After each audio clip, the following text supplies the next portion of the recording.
안녕하세요 여러분, 50억 아빠입니다. 저는 예전 영상부터 12월 초까지는 상승장이고 12월 중순부터는 조정에 들어갈 위험이 높다고 계속해서 강조해왔습니다. 그리고 지난 영상에서 12월 19일 FOMC가 악재가 될 것이며 앞으로 비트코인 도미넌스가 상승하면서 시장 자금을 비트코인이 다시 흡수할 것이고 알트코인 시가총액은 이 자리에서 하락장이 올 것으로 본다고 말씀드렸고 결과적으로 제 관점대로 시장이 움직이고 있습니다. 최근 몇 개월 동안 말씀드린 관점이 계속 적중하면서 많은 분들이 제 채널을 신뢰해 주시고 있습니다. 아직 구독하지 않으신 분이 있다면 구독 버튼을 눌러주시면 더욱 정확한 정보와 분석을 제공하기 위해 최선을 다하겠습니다. 그럼 이번 영상의 관점을 시작하겠습니다. 항상 말씀드리지만 제 의견은 참고용으로만 들어주시고 투자는 본인이 판단해서 하셔야 한다는 점 꼭 기억하시기 바랍니다. 우선 저는 2025년은 코인 시장의 대불장이 될 거라고 생각합니다. 이 점은 확실하게 해두겠습니다. 다만 저는 2025년 1분기까지는 비트코인 중심의 장이 될 거라고 생각합니다. 알트코인의 경우 소수의 대장 코인을 제외하면 당분간은 약세장을 피하기 어려울 것이라고 생각합니다. 다만 지금부터 연말까지는 산타 랠리의 계절성과 폭락 이후의 반등으로 인해 알트코인 시가총액이 일시적으로는 상승할 가능성이 있습니다. 하지만 이 상승은 지속되기 어려우며 다시 조정장으로 돌아갈 것이라고 생각합니다. 또는 비관적인 상황인 경우에 이 자리에서 반등에 실패하면서 추가 하락을 이어갈 수 있습니다. 그리고 25년 1분기에 알트코인의 최대 고비가 찾아올 수 있다고 생각하며 이때 매집에 성공한 사람이 2025년 대불장에서 역대급 수익률을 가져가시게 될 거라고 생각하고 있습니다. 그렇다면 왜 당분간 약세장을 전망하는지 또 2025년이 대불장이 될 이유에 대해 심도 있게 다뤄보겠습니다.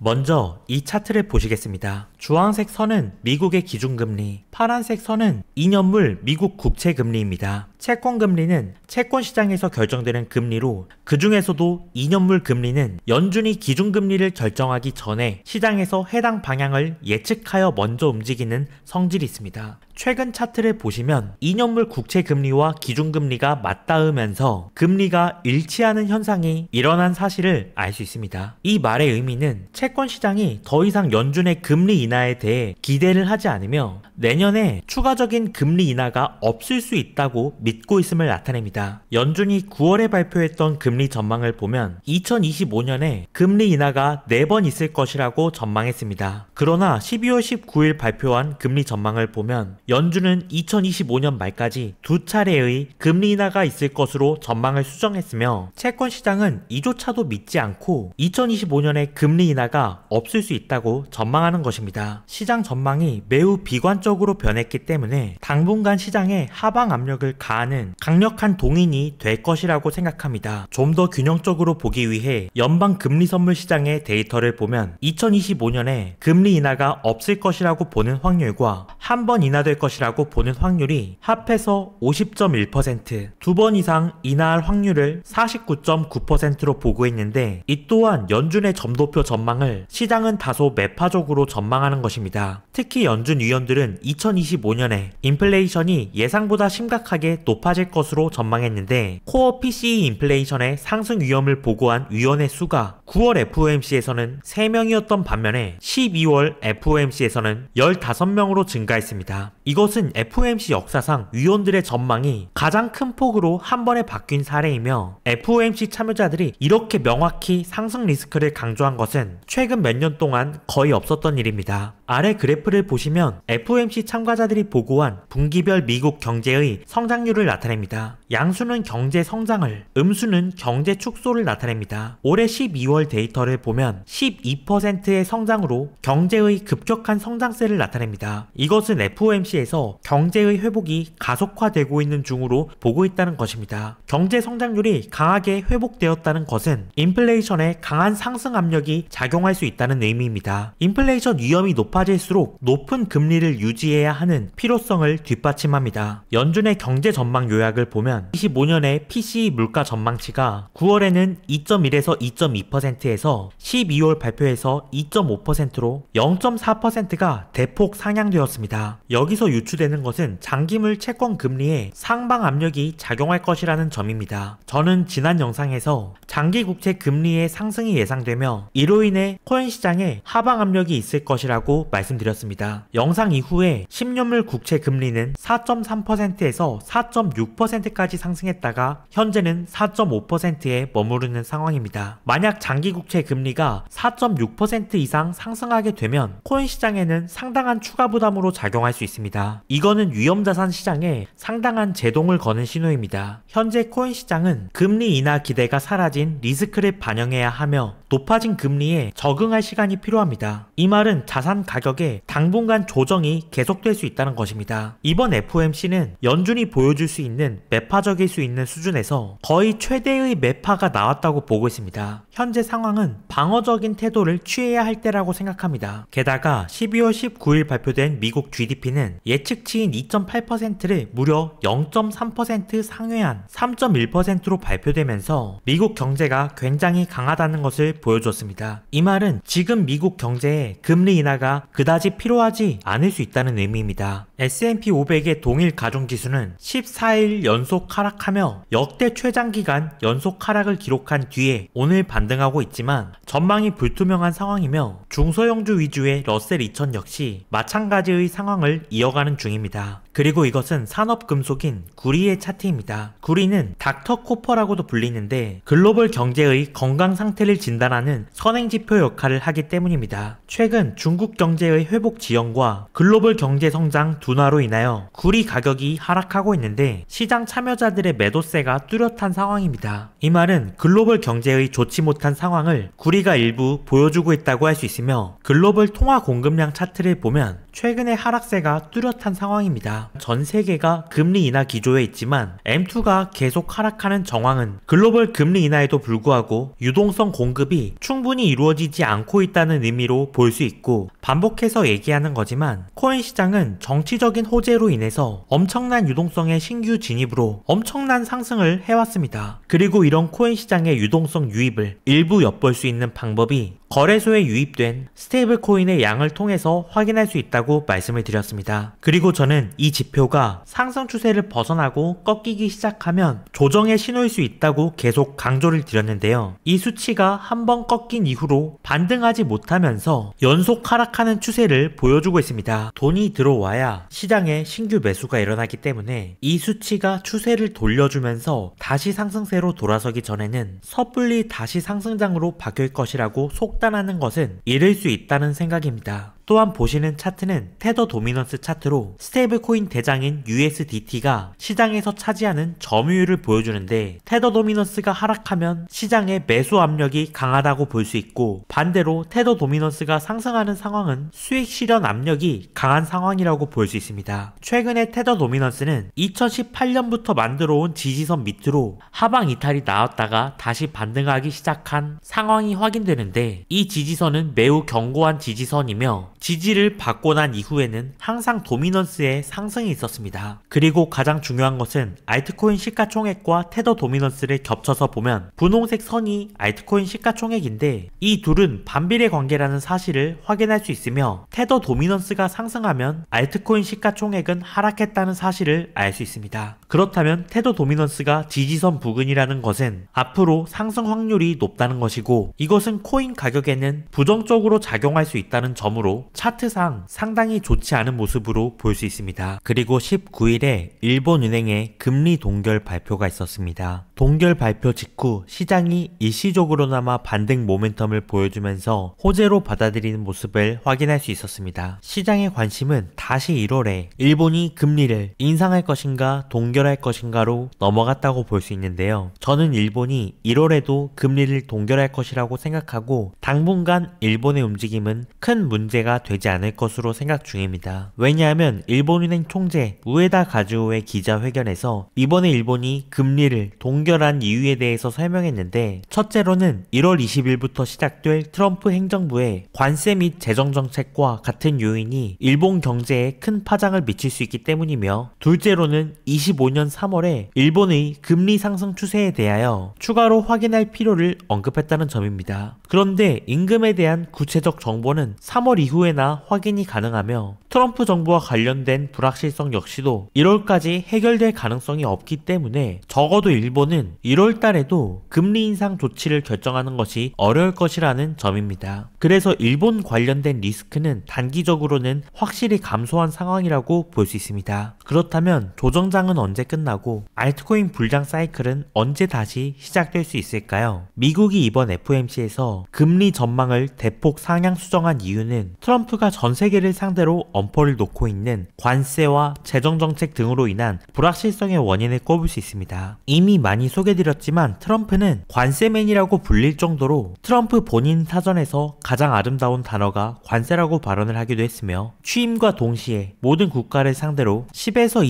20% 보편 관세를 부과하고 중국에는 60%의 고율 관세를 예고했습니다. 이것은 큰 물가 상승에 대한 우려를 일으키며, 또한 재정정책 확대 예고로 이와 같은 트럼프의 정책이 인플레이션에 대한 큰 미래 불확실성을 가져옴으로 인하여 내년 이후의 금리 인하 전망에 큰 제동으로 작용한 것입니다. 다수의 여론은 트럼프의 관세 엄포가 단지 협상을 위한 협박성 멘트일 것이라 예상하고 있는데, 만약 트럼프가 관세 무기를 협박으로만 사용하고 실제 시행하지 않는다면 금리 정책은 다시 완화적으로 돌아서면서 내년 시장에 큰 호재가 될 수 있습니다. 다만 25년 1분기에 부정적인 전망을 더하자면, 이미 여러 번 다룬 주제로서 내년 1분기가 되면 미국 재무부에서 자금 조달을 위해 단기 채권 발행을 대폭 늘리면서 이로 인해 시장 유동성에 부정적인 작용을 할 수 있습니다. 기존의 바이든 정부에서는 재무부에서 단기 채권 발행량을 높이면 영래포에서 시장으로 유동성이 흘러나오면서 시장 부양 효과가 있었지만, 이제는 이 영래포 잔고가 거의 소진된 상태이기 때문에 단기 채권의 발행량 증가는 긍정적으로 보기 어려운 소식입니다. 단 연준은 이번 FOMC에서 영래포 금리를 30bp 인하하면서 기준금리 인하폭인 25bp보다 5bp를 추가로 인하했습니다. 이는 영래포에 남아있는 자금을 빠져나오게 만들어서 시장에 일부 유동성을 공급하고자 하는 의도로 내년의 금리 전망 악화로 인하여 시장에 발생할 수 있는 큰 충격을 일부분 완화하고자 하는 조치입니다. 그러나 시장은 영래포 금리 인하로 인한 유동성 공급보다 내년의 인플레이션 충격과 금리 전망치 하향으로 인한 악재를 훨씬 크게 받아들이면서 지금의 하락이 일어난 것입니다. 이에 따라 저는 25년 1분기 초까지는 비트코인 도미넌스가 계속 높은 수준에서 유지되면서 비트코인 중심으로 흘러가는 장세가 될 것이라고 예상하며, 비트코인에 대해서는 일시적인 조정은 있을 수 있더라도 계속해서 긍정적인 전망을 유지합니다. 단 알트코인은 25년 1분기까지가 최대 고비가 될 수 있다는 관점입니다. 그러나 영상 앞에서 설명드렸듯 저는 2025년이 코인 시장의 대불장이 될 것이라고 생각하며, 비트코인이 독주하는 장이 먼저 온 뒤에 뒤이어 알트코인이 미친듯이 오르는 장세가 올 것이라고 생각합니다. 그리고 25년의 불장은 11월에 반짝 있었던 한 달짜리 알트 불장이 아니라 수달간 지속되는 강력한 상승장일 것이라고 생각하며, 1분기까지 예상되는 조정장에서 매집에 성공한 사람이 25년의 대상승장의 수익을 가져가게 될 것이라는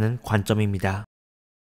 12월 12일 트럼프는 뉴욕 증권거래소에서 개장종을 울리면서 누구도 본 적 없는 경제를 일굴 것이라고 말했습니다. 또한 금융산업 규제를 풀어줄 것으로 기대되는데, 특히 규제에 가장 큰 악영향을 받던 암호화폐 시장이 최대 수혜를 받게 될 전망입니다. 트럼프는 미국이 암호화폐의 승자가 될 것이라고 말했는데, 트럼프는 그동안 암호화폐에 대해 이야기를 할 때마다 미국이 패권을 쥐지 않으면 중국이 할 것이라고 말하면서 미국이 가상화폐의 수도가 되어야 하며 반드시 주도해야 한다고 강조했습니다. 여기서 알 수 있는 문제는 디지털 자산 시장이 단순히 산업을 부흥해야 하는 문제가 아니라 세계 각국의 패권이 걸린 경쟁이라는 점입니다. 비트코인의 전략적 비축금 법안을 발의한 미국의 상원의원 신시아 루미스는 2025년은 디지털 자산의 해가 될 것이라고 말했습니다. 최근 일본과 유럽연합, 러시아, 미국의 주정부들을 비롯해 전 세계 다수 국가들이 비트코인의 국가적 비축에 관심을 가지고 가지는 상황이며 최근에 창펑자오는 중국도 비트코인 전쟁에 뛰어들 것이라고 전망한 바 있습니다. 디지털 자산에 대한 전 세계의 패권 전쟁은 단지 비트코인 비축에 대한 경쟁으로만 끝나지 않을 것이며 최근 세계 각국이 암호화폐 허브를 자처하면서 산업 부흥에 열을 올리면서 디지털 자산 전체의 패권 다툼으로 번지면서 가상자산 시장에 앞으로 엄청난 자금이 유입될 것으로 전망되며 비로소 모두가 기다리는 진짜 불장이 25년 1분기 후반 또는 2분기부터 시작될 수 있다고 생각하는 관점이며 마지막 고비라고 생각되는 내년 1분기까지의 시간 동안 하락이 오더라도 이를 기회로 여기고 매집에 성공한 현명한 투자자야말로 25년의 진정한 상승장에서 큰 부를 일굴 수 있을 것이라고 생각합니다. 이번에 불장이라고 해서 많은 신규 투자자분들이 코인 시장에 뛰어들었다가 폭락에 휘말린 분들이 많을 것이라고 생각합니다. 그러나 너무 낙담하실 필요는 없으며 이미 물린 건 어쩔 수 없지만 결국에 다시 상승장이 올 것이라는 점을 분명히 말씀드리고 싶습니다. 여기까지 이번 영상에 대한 관점을 말씀드렸습니다. 계속해서 저의 실시간 관점을 따라오고 싶으신 분들은 고정 댓글에 링크를 보시면 공식 텔레그램 정보방 입장 링크가 있습니다. 입장하시면 관점을 올려드리고 있기 때문에 참고하시기 바랍니다. 마지막으로 지금 보시는 지표는 제가 신청하신 분들께 지급해드리고 있는 웨일포스라는 지표입니다.